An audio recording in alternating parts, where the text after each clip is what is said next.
وہی کر رہا ہے. تو فرمایا اے اللہ وَنَحْنُ نُسَبِّحُ بِحَمْدِكَ وَنُقَدِّسُ لَكَ، اور ہم تیری تسبیح بیان کرتے ہیں، ہم تیری تقدیس کو بیان کرتے ہیں، ہم تیری حمد و ثنا بیان کرنے کے لیے ہم کر دیتے ہیں. تو آگے سے اللہ نے ان کے جواب پہ کیا جواب دیا. اب جو انہوں نے جواب دیا اللہ نے ان سے رائے لی، ان سے مشورہ کیا. اب رب انہوں نے جو جواب دیا اب اس جواب پہ رب کا جواب کیا ہے. فرمایا انی اعلم ما لا تعلمون، میرے فرشتوں بے شک جو میں جانتا ہوں وہ تم نہیں جانتے. فرمایا کہ حضرت انسان کو جب پیدا کروں گا، اب یہ ان کو علم دیا گیا کہ حضرت انسان کے اندر ان کو پیدا کر کے 3 چیزیں انسان کے اندر رکھی جائیں گی. 3 چیزیں کون کون سی؟ فرمایا ان میں غضب، غصہ انسان کے اندر رکھا جائے گا. دوسری فرمایا اس میں شہوت رکھی جائے گی. تیسری چیز فرمایا انسان کے اندر عقل رکھی جائے گی. اب انسان کے اندر یہ 3 چیزیں ہیں، غصہ بھی ہے، شہوت بھی ہے اور عقل بھی ہے. اب فرشتوں میں صرف عقل ہے، غصہ نہیں. فرشتوں میں عقل ہے لیکن شہوت نہیں. تو انہوں نے اپنی عقل کے لحاظ سے جو جواب تھا وہ اس حساب سے وہ عقل کو سامنے رکھ کر اللہ کے فرشتے جب انہوں نے غضب کو دیکھا کہ غضب جو ہے جو انسان کے اندر رکھا گیا ہے اس غضب کی وجہ سے فرمایا کہ یہ خون ریزیاں کرے گا، یہ جھگڑے فساد کرے گا. تو فرمایا جو شہوت رکھی گئی اس شہوت کی وجہ سے انسان خون ریزیاں کرے گا، یہی شہوت انسان کو ابھارے گی اور یہ جھگڑے فساد پہ تل آئے گا. لیکن انہوں نے عقل کو نہیں دیکھا. انہوں نے کہا عقل ہمارے اندر ہے تو عقل کے لحاظ سے ہم اللہ کی تسبیح بیان کر رہے ہیں تو لہذا ہم اور زیادہ اللہ کی پاکی بیان کرنی شروع کر دیتے ہیں. تو رب نے فرمایا انی عالم ما لا تعلمون، فرمایا میرے فرشتوں جو میں جانتا ہوں وہ تم نہیں جانتے. فرمایا کہ اب دیکھنا فرشتوں نے صرف ایک سائیڈ کو، اب یہ نہیں کہ فرشتوں کو معاذ اللہ کوئی انسانوں سے کوئی بغض تھا، کوئی حسد کی بنا پر انہوں نے اللہ کی بارگاہ میں یہ جواب دیا.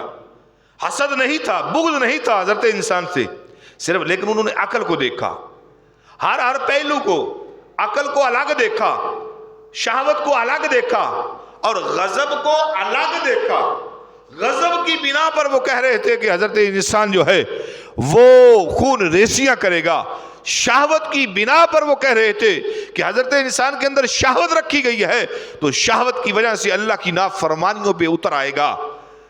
لیکن رب نے فرمایا کہ ہم نے یہ تینوں چیزیں بیک وقت انسان میں رکھی. فرمایا فرشتوں میں صرف عقل ہے، ان میں شہوت نہیں، صرف عقل ہے ان میں غضب نہیں.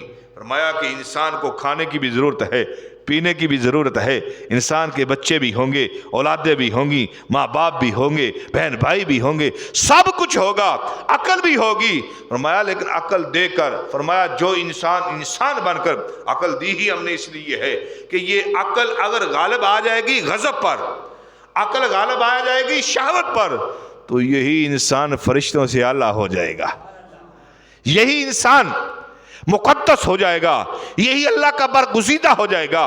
فرمایا اگر عقل پہ شہوت اور غضب یہ غالب آ گیا تو پھر انسان مغلوب ہو جائے گا. فرمایا فرشتوں کی نظر فرعون پر تھی، فرشتوں کی نظر نمرود پر تھی، فرشتوں کی نظر قارون پر تھی، فرشتوں کی نظر حامان پر تھی. لیکن رب کائنات تو دیکھ رہا تھا کہ میں نے آدم علیہ السلام کو بھی بنانا ہے. آدم علیہ السلام میرے حکم کے مطابق زندگی گزاریں گے. رب کائنات تو جانتا تھا کہ آدم علیہ السلام کی اولاد سے میں نے 1,24,000 کم و بیش انبیاء و رسل علیہ السلام کو میں نے پیدا فرمانا ہے. حضرت انسان سے انسانوں سے انسان پیدا ہونے ہیں. رب کو تو پتا تھا کہ میں نے داتا علی اجمیری بھی بنانا ہے، میں نے خواجہ معین الدین اجمیری بھی بنانا ہے، میں نے فرید الدین گنج شکر کو بھی پیدا کرنا ہے، میں نے پیر مہر علی شاہ کو بھی پیدا کرنا ہے، میں نے غوث اعظم کو بھی بنانا ہے. رب جانتا تھا، رب کو پتا تھا کہ میں نے محبوب کا صدیق بھی بنانا ہے، میں نے محبوب کا غلام عمر بھی بنانا ہے، میں نے عثمان کو بھی بنانا ہے، اور میں نے مولا کائنات شیر خدا کو بھی پیدا فرمانا ہے۔ اللہ کو تو علم تھا، اس لیے فرمایا انی اعلم ما لا تعلمون، فرشتوں جو میں جانتا ہوں وہ تم نہیں جانتے۔ حضرت انسان، اب دیکھیے فرمایا کہ انسان کے اندر یہ تین چیزیں رکھی گئی، غضب، غصہ، شہوت اور عقل۔ اب فرشتوں کے اندر صرف عقل، نہ غضب ہے نہ شہوت ہے۔ فرشتوں کو نہ کھانے کی ضرورت ہے نہ پینے کی ضرورت ہے، ان کا کام ہی صرف اللہ کی تسبیح کرنا، اللہ کی عبادت کرنا۔ اور حضرت انسان تینوں چیزیں رکھ کے فرمایا یہی انسان اگر اب میں نے یہ شہوت بھی رکھ دی، میں نے غضب بھی رکھ دیا، عقل بھی رکھ دی، فرمایا اگر یہی انسان انسانیت کے دائرے میں رہ کر زندگی گزارتا ہے، فرمایا کہ عقل کس لیے میں نے دی ہے؟ فرمایا کہ عقل سے سوچے گا کہ میرے رب نے مجھے پیدا کس مقصد کے لیے کیا ہے۔ آج ہمارا موضوع ہے مقصد تخلیق کائنات، کہ میرے رب نے مجھے پیدا کس لیے کیا ہے، میرا دنیا میں آنے کا مقصد کیا ہے؟ کیا میرا مقصد دنیا کی رنگینیوں میں گھومنا؟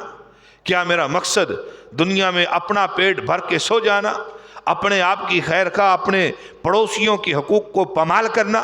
کیا میرا مقصد یہ ہے کہ صرف اپنے کو درد ہو، درد محسوس کرو، اور فلسطین کے بچے جو ہیں کٹ رہے ہوں اور ان کا درد محسوس نہ ہو؟ غزہ کے اندر بوڑھوں کو بمباری سے شہید کر دیا جائے، حضرت انسان کو درد نہ ہو؟ مسلمانوں کے بچوں کے ٹکڑے ٹکڑے کر دیے جائیں، حضرت انسان جو ہے وہ رونگٹے کھڑے نہ ہو؟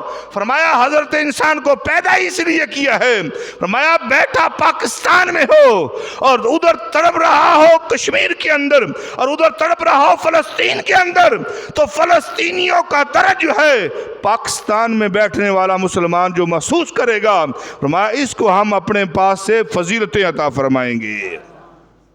عزیزان محترم، ہمارا دنیا میں آنے کا مقصد کیا؟ ہمارے رب کو ہماری عبادت کی ضرورت ہے؟ کیا ہمارا رب ہماری نمازوں کا محتاج ہے؟ معاذ اللہ، ذکر و اذکار کا محتاج ہے؟ وہ تو ڈیوٹی پہلے سے اللہ کے فرشتوں کی ہے، وہ تو صبح و شام اللہ کی پاکی بول رہے ہیں، صبح و شام اللہ کی بندگی کر رہے ہیں۔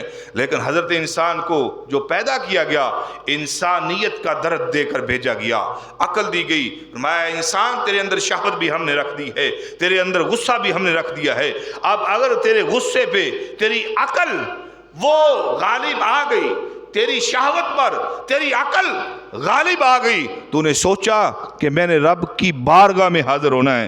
اگر آج میں انسانوں جیسے کام نہیں کروں گا، درندوں جیسے، حیوانوں کی طرح اپنی شہوت کو، جس طرح حیوانوں کو پتہ نہیں کہ شہوت کہاں استعمال کرنی ہے، یا جس طرح حیوانوں کو پتہ نہیں، رشتے کا خیال نہیں ہوتا، وہ کتے خنزیر ان کو پتہ نہیں ہے، وہ اپنی شہوت جہاں چاہتے ہیں، جدھر چاہتے ہیں اپنی شہوت کو پورا کر لیتے ہیں۔ فرمایا اگر تو ان کی طرح اپنی شہوت کو لے کے پھرتا رہے گا تو پھر تیرا ٹھکانہ جہنم ہے، پھر تیرا ٹھکانہ جہنم ہے۔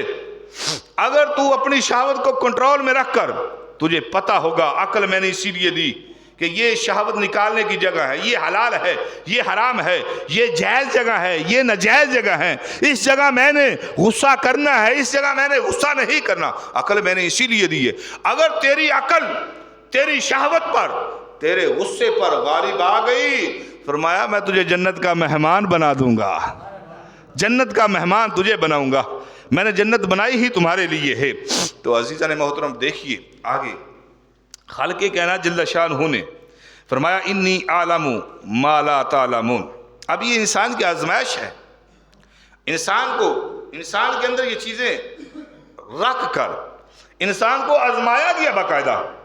اب دیکھیے جس وقت انسان اگر شریعت کے مطابق اپنے ان امور سے گزرتا ہے تو ہمارے نبی کریم علیہ السلام نے فرمایا کہ یہاں تک فرما دیا کہ یہ شہوت والا کام جو جائز طریقے سے کیا جائے، جو حقوق العباد میں سے یعنی انسان اپنے حقوق ادا کرتا ہے، مخصوص حقوق، حضور نے فرمایا اس پر بھی میرا رب میری امت کو صدقے کا ثواب عطا فرماتا ہے، باقاعدہ فرمایا حلال طریقے سے، فرمایا باقاعدہ صدقے کا ثواب ہے۔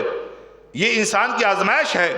جس وقت نبی کریم علیہ السلام صدقے کے ابواب بیان کر رہے تھے، مسائل فضائل بیان کر رہے تھے، تو صحابہ کرام نے پوچھ لیا، فرمایا کہ جہاں جو ہے امر بالمعروف صدقہ ہے، یعنی کسی کو اچھائی کا حکم دینا یہ صدقہ ہے، کسی کو برائی سے روکنا یہ صدقہ ہے، فرمایا کسی کو سواری پر، وہ سوار ہے، نیچے سے چھڑی اٹھا کے کوئی اسے پکڑا دے یہ بھی صدقہ ہے، کلمۃ اللہ، کلمہ خیر کہنا یہ بھی صدقہ ہے۔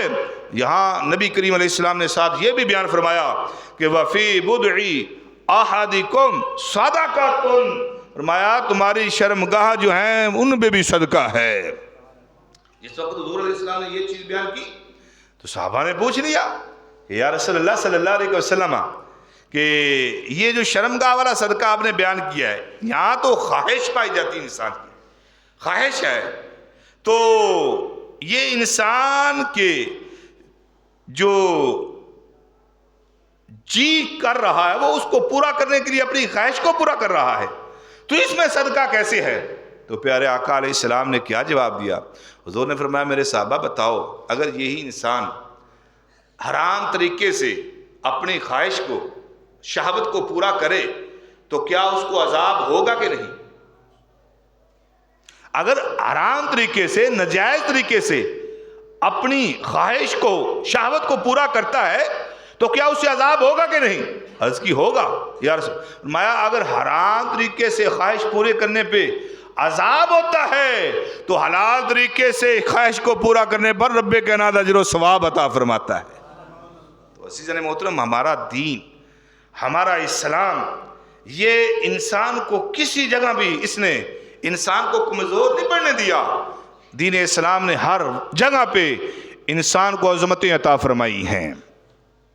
اب دیکھیے پیارے آقا کریم علیہ السلام، اللہ اکبر کبیرہ، جس وقت اب قابل فخر بندے، جس وقت فرشتوں نے کہا تھا کہ یہ خون ریزیاں کرے گا، یہ جھگڑے فساد کرے گا، ہم تیری تسبیح بیان کرتے ہیں، پھر وہ وقت آیا، فرمایا، رب فرماتا ہے فرشتوں جاؤ، اب جا کر جمعے کے دن مسجدوں میں دیکھو، جمعے کے دن جاؤ مسجدوں میں دیکھو، مسجدوں کے اندر لوگ، میرے بندوں کا ہجوم کتنا ہے، سب کچھ چھوڑ کے، کاروبار چھوڑ کے، دکانیں بند کر کے، سب کچھ ترک کر کے، دیکھو میرے بندے میری مسجدوں میں آئے ہوئے ہیں، جاؤ لیلۃ القدر کو دیکھو، لوگوں کا ہجوم کس طرح میرے گھر میں ہے، اور شب برات کو دیکھو کتنا ہجوم ہے، میرے بندے سب کچھ ترک کر کے میرے گھر میں آ کر صرف یہی کہہ رہے ہیں اللہ ہمیں معاف فرما دے۔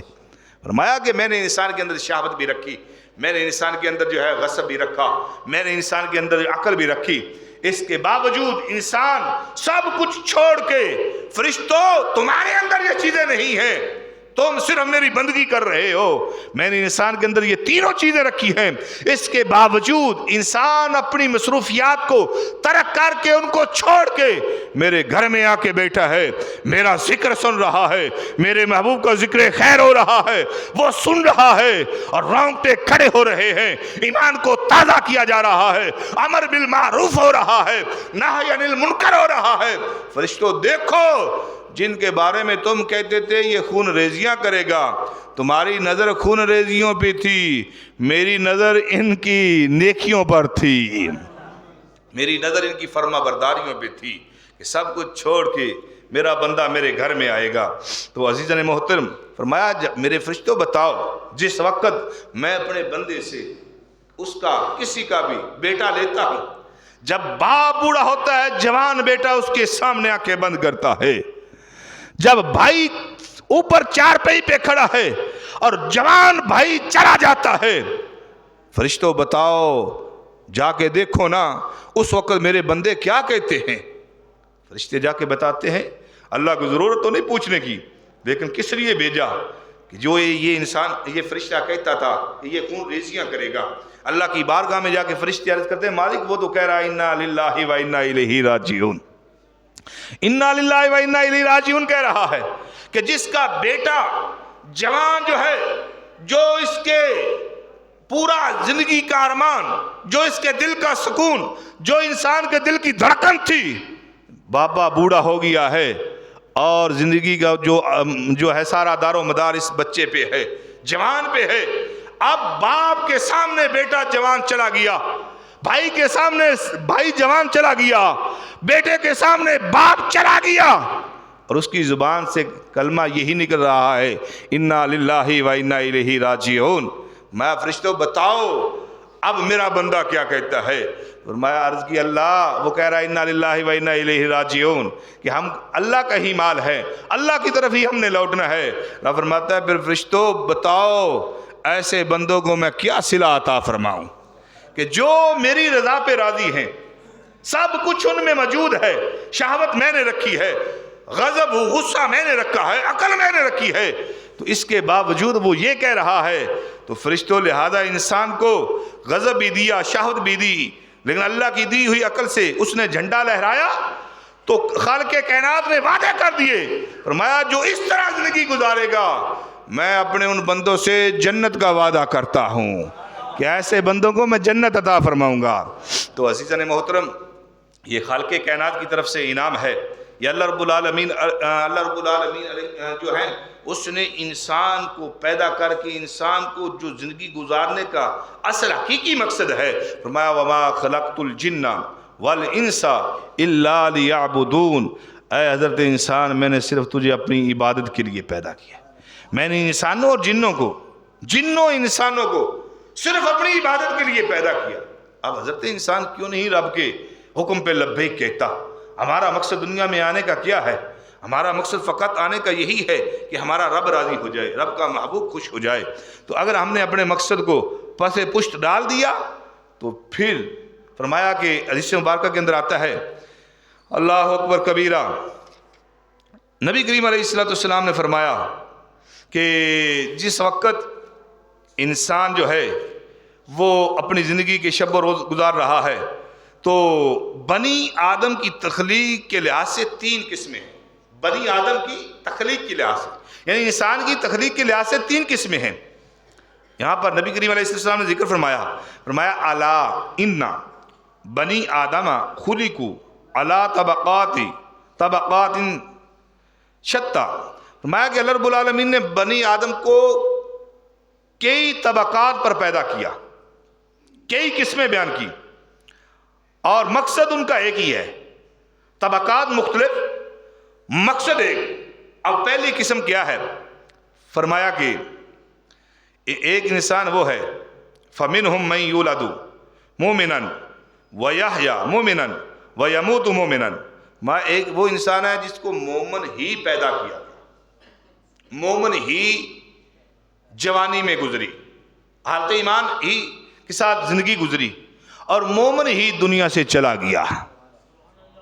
پیدا بھی مومن ہوا, اس کا جو ہے زندگی کا حصہ جو ہے وہ بھی حالت ایمان میں گزرا, اور جب دنیا سے گیا ہے تو وہ بھی حالت ایمان سے گیا ہے.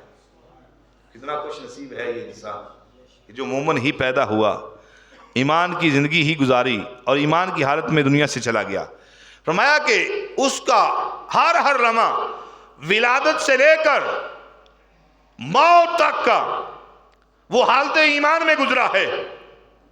فرمایا لیکن موت اور حیات کی باؤنڈری اللہ نے درمیان میں رکھ دی, موت اور حیات کی, زندگی اور موت کے درمیان.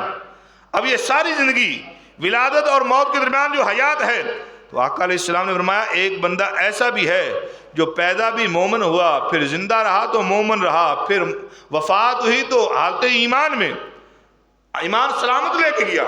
میں دوسری طرف وہ ہے کہ وَمِنْهُمْ مَنْ يُولَدُ كَافِرًا وَيَحْيَا كَافِرًا وَيَمُوتُ كَافِرًا. پیدا ہوا ہے تو کافر, زندگی گزری ہے تو کافر, موت آئی ہے تو حالت کفر میں. یعنی اس کی زندگی کا سارا, اس کا گراؤنڈ سارے کا سارا حالت کفر میں گزرا. فرمایا کہ تیسرے نمبر پر اب جو ہے نبی کریم علیہ السلام نے فرمایا فَأَبَوَاهُ يُحَوِّدَانِهِ وَيُنَصِّرَانِهِ وَيُمَجِّسَانِهِ. صحیح بخاری اور صحیح مسلم شریف میں یہ حدیث مبارکہ موجود ہے. فرمایا کہ کوئی بھی بچہ, یعنی ہر بچہ فطرت اسلام پہ پیدا ہوتا ہے, فطرت پہ پیدا ہوتا ہے. آگے اس کے والدین چاہے تو اس کو یہودی بنا دے, چاہے تو اس کو عیسائی بنا دے, چاہے تو اسے مسلمان بنا دے, لیکن رب کائنات جو ہے وہ کسی کو بھی کافر پیدا نہیں کرتا. یہ صحیح ستہ کی حدیث ہے کہ فَأَبَوَاهُ يُحَوِّدَانِهِ يُنَصِّرَانِهِ يُمَجِّسَانِهِ، آگے والدین کی صحبت کا اثر ہے، چاہے یہودی بنائے، عیسائی بنائے، مومن بنائے، لیکن پیدا ہونے والا ہر بچہ فطرت پہ پیدا ہوتا ہے، اسلام پہ پیدا ہوتا ہے، آگے والدین کی تربیت کا اثر ہے۔ لیکن فرمایا تیسرے نمبر پر، تیسری قسم کے وہ لوگ کہ پیدا ہوئے تھے تو مومن، زندہ رہے تو مومن، لیکن موت آئی تو کافر بن چکا تھا۔ اللہ اکبر کبیرہ۔ پیدا مومن ہوا، زندگی گزاری تو حالت ایمان میں گزری، لیکن جب موت کا وقت آیا وہ یموت کافرن، تو کفر کی موت لے کر گیا، ایمان ضائع کر دیا، ایمان کا جنازہ نکال گیا۔ تو فرمایا چونکہ یہ بہت بڑا خطرناک معاملہ ہے۔ ہمارے نبی علیہ السلام نے فرمایا کہ انسان زندگی بسر کرتا ہے یہاں تک کہ اس بندے اور جنت کے درمیان صرف ایک بلشت کا فاصلہ رہ جاتا ہے، ایک بلشت کا فاصلہ، یہ ایک بلشت ہے، یعنی انسان نے اتنا لمبا سفر کیا، انسان اور جنت کے درمیان ایک بلشت کا فاصلہ رہ گیا، قریب تھا کہ ایک نیکی کرتا تو جنت میں داخل ہو جاتا۔ راستے کی ساری منزلیں بڑی پرکٹھن مشکل تھی، ان کو گزار کے آیا ہے، ایک بلشت کا فاصلہ ہے، ایک ہی چھوٹی سی نیکی کی ضرورت تھی، نیکی کرتا جنت میں داخل ہو جاتا۔ لیکن فرمایا اس کی تقدیر اس پہ غالب آ گئی، اس نے کوئی ایسا گناہ کر دیا کہ اس ایک گناہ کی وجہ سے وہ جہنم کے گڑھے میں جا گرتا ہے۔ حضور علیہ السلام نے فرمایا کہ ایک انسان زندگی گزارتا ہے، اس بندے کے درمیان وہ کافر پیدا ہوا، کفر کی زندگی گزری، لیکن اس بندے اور جہنم کے درمیان ایک بلشت کا فاصلہ رہ گیا۔ فرمایا لیکن اس کا مقدر، اس تقدیر غالب آ گئی اور اس نے مرنے سے پہلے پہلے کلمہ پڑھ لیا۔ جیسے ہی اس نے کلمہ پڑھا ہے تو اب فوراً اس کی موت بھی ہوگی۔ فرمایا رب کائنات اس کو جنت میں داخل فرما دیتا ہے۔ ہاں جی، ایسا معاملہ ہوا بھی ہے۔ میرے اور آپ کے آقا کریم علیہ السلام کی بارگاہ میں شخص آیا، آ کے عرض کی یا رسول اللہ صلی اللہ علیہ وسلم، اگر میں کلمہ پڑھتا ہوں تو پھر میرے لیے کیا ہے؟ حضور نے فرمایا اگر تو کلمہ پڑھ لے گا تو میرا رب تجھے جنت میں داخل فرمائے گا، جنت میں داخل کر دے گا۔ اب انہوں نے جب کلمہ پڑھا تو نماز کا وقت نہیں تھا، جہاد کے لیے تیاری ہو رہی تھی، کلمہ پڑھ کے صحابی رسول بن گئے، مسلمان ہو گئے اور فوراً جہاد پہ چلے گئے۔ ابھی ایک بھی نماز نہیں پڑھی، کلمہ پڑھا ہے، حضور کی صحبت میں آ گئے، حالت ایمان اسلام قبول کر لیا اور فوراً جہاد پہ چلے گئے۔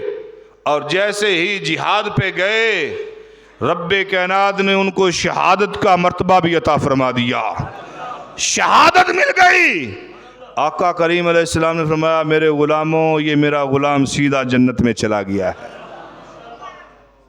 اب پیدا کافر ہوا، زندگی کفر میں گزری، بندے اور جہنم کے درمیان ایک بلشت کا فاصلہ، لیکن تقدیر غالب آئی، کلمہ پڑھائی موت سے پہلے پہلے، رب کائنات نے جنت عطا فرما دی۔ عزیزان محترم، یہی ہماری زندگی ہے۔ ہم اپنی زندگی کا حقیقی مقصد جو ہے ہم بھول چکے ہیں، ہم نے صرف دنیا داری کو دیکھا ہے۔ خدا کی قسم، تنہائیوں کے اندر بیٹھ کے سوچا کرو، رات کے اندھیرے میں سوچا کرو کہ ہمارے رب نے ہمیں پیدا کیا ہے، ہم دنیا کے اندر کوئی تکلیف برداشت نہیں کر سکتے، ہم دنیا کے اندر اگر ہمیں سر درد ہو تو ہم سے وہ تکلیف برداشت نہیں ہوتی، دنیا کے اندر دنیا کی گرمی ہم سے برداشت نہیں ہوتی۔ کبھی سوچا ہے؟ ہم یہ کہہ دیتے ہیں کہ بڑی زندگی پڑی ہوئی ہے، جب موت آئے گی دیکھا جائے گا۔ کبھی سوچا ہے قبر میں ہمارا حشر کیا ہوگا؟ کبھی سوچا ہے کہ قبر کے اندر اتنے اتنے بڑے سانپ اور بچھو، جو حضور امام الانبیاء علیہ السلام نے ہمیں سب کچھ بتایا ہے اور قبر کا سارا پیپر آؤٹ کر دیا ہے، قیامت کے منظر کو آنکھوں سے نہیں دیکھا، کانوں سے تو سنا ہوا ہے۔ حضور علیہ السلام نے تو سب کچھ آنکھوں سے دیکھ کے ہمیں بتا دیا ہے۔ ہمارے محبوب علیہ السلام، رب کب چاہتا ہے کہ جن کو میں نے پیدا کیا ہے یہ جہنم میں جائیں؟ اور یارو جو 70 ماؤں سے بڑھ کے پیار کرنے والا ہے اپنے بندوں سے، وہ رب کب چاہتا ہے کہ میرا جہنم، اس کو میں نے پیدا کیا۔ کوئی باپ چاہتا ہے کہ اس کا بچہ ہو، وہ اس کی پرورش کرے، اس کی تربیت کرے، اور پھر اس کی آنکھوں کے سامنے اس کے بیٹے کو کوئی تکلیف دے؟ باپ برداشت کرے گا، وہ اپنی جان دے دے گا، لیکن اپنے بچے کے جسم پہ آنچ نہیں آنے دے گا۔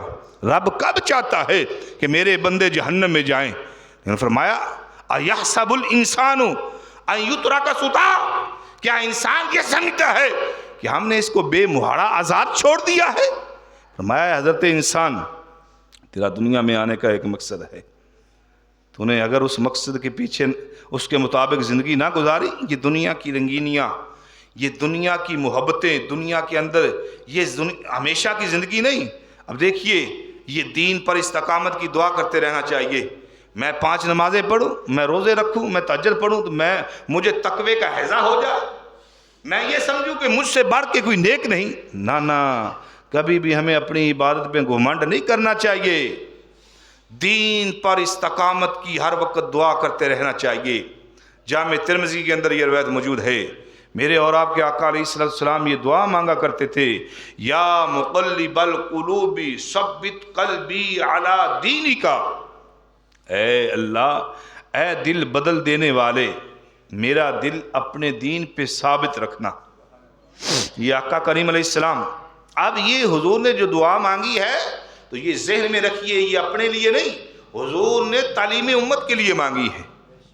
حضور نے تعلیم امت کو تعلیم دی گئی۔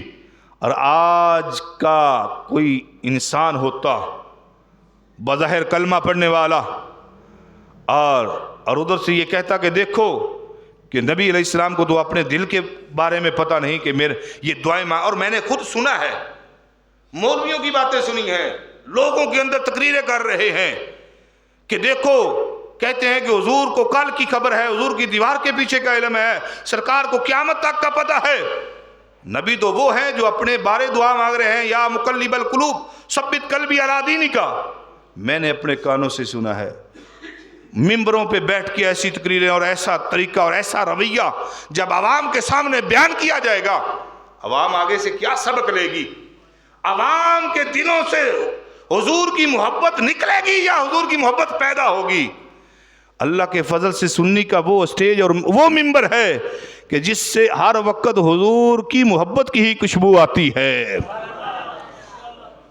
تو حضرت انس رضی اللہ تعالیٰ عنہ کرتے ہیں، یا رسول اللہ صلی اللہ علیہ وسلم، دعا حضور نے مانگی تو حضرت انس کہنے لگے، یا رسول اللہ صلی اللہ علیہ وسلم، اور دیکھیں یہ ترجمہ بھی یہ بنتا ہے کہ اللہ یا مقلب القلوب ثبت قلبی علی دینک، اے دلوں کو بدلنے والے، میرا دل اپنے دین پہ ثابت رکھنا۔ ثبت قلبی کے الفاظ ہیں۔ اگر کوئی علم کے کسی کو تقوی کا کوئی حیضہ ہوا ہے تو وہ یہی کہے گا کہ کوئی الفاظ زہری ہے، تو ہر زہری الفاظ کو نہیں دیکھا جاتا، ہر زہری الفاظ پہ عمل نہیں کیا جاتا، ہر زہری الفاظ کو دیکھ کر جو ہے زندگی نہیں گزاری جاتی۔ قرآن کہتا ہے سمم بکمن عمی فہم لا یرجعون، بہرے ہیں، گونگے ہیں، اندھے ہیں، بس وہ نہیں لوٹیں گے۔ جن کے بارے میں یہ نازل ہوئی تھی ابو جہل، عتبہ، شیبہ، کافروں کے بارے میں، وہ دیکھتے بھی تھے، سنتے بھی تھے، سب کچھ کرتے تھے، لیکن قرآن رب کا کہہ رہا ہے بہرے گونگے اندھے ہیں۔ قرآن کہہ رہا ہے یضل بہ کثیرا ویہدی بہ کثیرا، بہت سے لوگ قرآن کو پڑھ کے ہدایت پا جائیں گے، بہت سے لوگ قرآن کو پڑھ کے گمراہ ہو جائیں گے۔ رب کا قرآن کہہ رہا ہے، میں نہیں کہہ رہا۔ تو عزیزان محترم، ہر چیز کا زہری معنی لے کر لوگوں کو گمراہ کرنا اور حضور علیہ السلام کی محبت کو دلوں سے نکال دینا اور حضور علیہ السلام کی معاذ اللہ گستاخیوں کی بو پیدا کرنا، یہ ایمان والوں کا طریقہ نہیں۔ ایمان والے وہ ہیں جو ہر وقت ہی حضور کی خوشبو کو بانٹتے رہتے ہیں، حضور کی اہل بیت کی محبت کو تقسیم کرتے ہیں، حضور کے صحابہ کی محبت کا چھڑکاؤ کرتے ہیں اور عطر اور گلاب کی طرح خوشبو کو پھیلاتے ہیں۔ حضرت انس نے کہا، یا رسول اللہ صلی اللہ علیہ وسلم، اب آج کے دور کا ملا اور حضور کے ظہری زمانے کے صحابی سوچ اور میں فرق دیکھیے. حضرت انس رضی اللہ تعالیٰ عنہ، انس بن مالک کہنے لگے جب یہ حدیث سنی تو حضرت انس بولے اور کہنے لگے آمنا بکا وبما جیت بہ فہل تخاف علینا. حضرت انس بن مالک جنہوں نے حضور کی صحبت میں زندگی گزاری ہے کہنے لگے یا رسول اللہ صلی اللہ علیہ وسلم، محبوب آپ کو ہمارے بارے میں کیا خطرہ ہے کہ ہم پھر جائیں گے جبکہ ہم آپ پر ایمان لائے ہیں، آپ کی کتاب پر ایمان لائے ہیں. یعنی یہ نہیں کہا یا رسول اللہ آپ کو اپنے بارے میں خطرہ ہے، جب آپ کو اپنے بارے میں خطرہ ہے تو ہمارا پھر کیا بنے گا. یہ نہیں سوچا. توجہ سے سنیں میرے جملے. عرض کی یا رسول اللہ کیا آپ کو فحال تخاف علینا ہمارے بارے میں کیا ابھی خطرہ ہے، حالانکہ ہم آپ پر ایمان لے آئے ہیں اور آپ کا کلمہ ہم نے پڑھا ہوا ہے. تو حضور علیہ السلام نے فرمایا ہاں انس تم نے جو سمجھا ہے یہی ہے. یعنی دعا کرتے رہنا چاہیے انسان کو. یہ 5 نمازیں روزے مہینے کے رکھ کے صدقہ خیرات تھوڑا سا دے کر ہم یہ کہیں کہ بس ہم بڑے نیک ہو گئے، نہیں. جس کا خاتمہ ایمان پہ ہوگا وہی کامیاب ہے، اور جس کا خاتمہ ایمان پہ نہ ہوا سالہ سال زندگی کے گزر جائے. بنی اسرائیل کے شخص کا میں نے واقعہ پڑھا 150 سال اللہ کی فرما برداری میں گزری ہے، 150 سال، لیکن خاتمہ ایمان پہ نہیں ہوا، کفر پہ ہوا. عزیزان محترم بڑے بڑے لوگ اس طرح اگر خاتمہ ایمان پہ نہیں ہوگا تو وہ زندگی بیکار ہے. ہر وقت اللہ کی بارگاہ میں یہ دعا کرتے رہنا چاہیے اللہ ہمارا خاتمہ ایمان پہ فرمانا، ہمارا خاتمہ ایمان پہ ہونا. اب آخری حدیث مبارکہ، اب دیکھیے نبی کریم علیہ السلام نے فرمایا حدیث مبارکہ کے سننے کے لحاظ سے ابھی مواد تو کافی رہتا ہے، حدیث مبارکہ کا اس امت کو سننے کا شوق حضور علیہ السلام نے شوق پیدا فرمایا، اور ہمارے اندر بھی شوق پیدا ہونا چاہیے حضور کی حدیث کو سننے کا. جہاں ہم دوسری چیزیں لغویات گانے یہ وہ چیزیں سنتے ہیں وہاں ہمیں ان چیزوں سے نفرت ہونی چاہیے، حضور کی حدیث سننے کا شوق ہونا چاہیے. اللہ اکبر کبیرہ. نبی کریم علیہ السلام نے فرمایا کہ اے میرے صحابہ ہر چیز کو، فرمایا کہ میں جامع دین تمہیں دے کے جا رہا ہوں. فرمایا کہ میری امت میں قیامت تک تم میری حدیثوں کو سن رہے ہو، بڑی شوق سے سنتے ہو اور بڑی تڑپ سے سنتے ہو. میرے صحابہ تم میری حدیثوں کو سننے کے لیے تڑپتے ہو.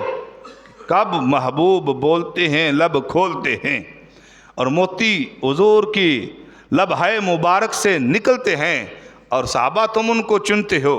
میں جس طرح تم تڑپ رکھتے ہو میری حدیث کو سننے کی، میں میرے صحابہ گھبرانا نہیں. ایک وقت آئے گا تسمعون ویسمع منکم، میرے صحابہ تم بڑے شوق سے مجھ سے میری باتیں سنتے ہو، تو وقت آئے گا کہ پھر بڑے شوق سے تم سے تمہاری باتیں سنی جائیں گی.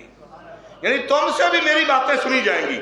یہ نہیں ہے کہ تم جگر پگھلا کر مجھ سے دین سیکھو، میری حدیث کو سنو اور پھر آگے تم سے کوئی سننے والا نہ ہو. میں تم نے میری حدیث کو سنا ہے، پھر لوگ آئیں گے جو بڑی تڑپ کے ساتھ تم سے میری باتوں کو سنیں گے اور شوق سے سنیں گے. بڑی دور دراز سے لوگ چل کے آئیں گے اور میری حدیث کو تم سے سنیں گے اور پھر ان سے بھی سنا جائے گا. تو حضور علیہ السلام کی یہ حدیث مبارکہ اس کو بڑی دل لگی، دل جمی کے ساتھ جب نبی کریم علیہ السلام کا کوئی بھی فرمان جو ہے سنایا جا رہا ہو تو ادھر ادھر توجہ کیے بغیر کہ دیکھو ہم نے حضور کو ظاہری طور پر تو نہیں پایا، ظاہری طور پر تو آقا علیہ السلام کا دیدار نہیں کیا، لیکن آج وہی الفاظ وہی کلمات جو حضور علیہ السلام سے صحابہ نے چنے تھے، اگر زیارت کا موقع نہیں ملا تو حضور کی وہ حدیث سننے کا موقع تو مل رہا ہے نا حضور کی. اور یارو یہ بات جس منہ سے نکل رہی ہے اس منہ کو نہ دیکھو، یہ دیکھو کہ اس منہ سے بات کس مصطفیٰ کی نکل رہی ہے، پیارے آقا علیہ السلام کی بات نکل رہی ہے. حضور نے فرمایا کہ نذر اللہ عبدا سمع مقالتہ ووعى واداها فحفظها، اللہ ہمیشہ اس بندے کو تر و تازہ رکھے، اس کو ہمیشہ سر سبز و شاداب رکھے۔ کس کو؟ فرمایا جس نے میری بات کو سنا، جس نے میری حدیث کو سنا، پھر اس کو محفوظ کر لیا، اپنے پاس اس کو یاد کر لیا، اور پھر آگے لوگوں تک میرا پیغام پہنچا دیا۔ یہ حضور امام الانبیاء علیہ السلام اس کو دعائے خیر دے گئے ہیں۔ تو عزیزان محترم، اللہ رب العالمین کی بارگاہ میں دعا ہے کہ خالق کائنات جو کچھ سنا عمل کرنے کی توفیق عطا فرمائے، اور جو انسان کا حقیقی تخلیقی مقصد ہے اس کے مطابق زندگی گزارنے کی توفیق عطا فرمائے۔ آمین۔ وآخر دعوانا ان الحمد للہ رب العالمین۔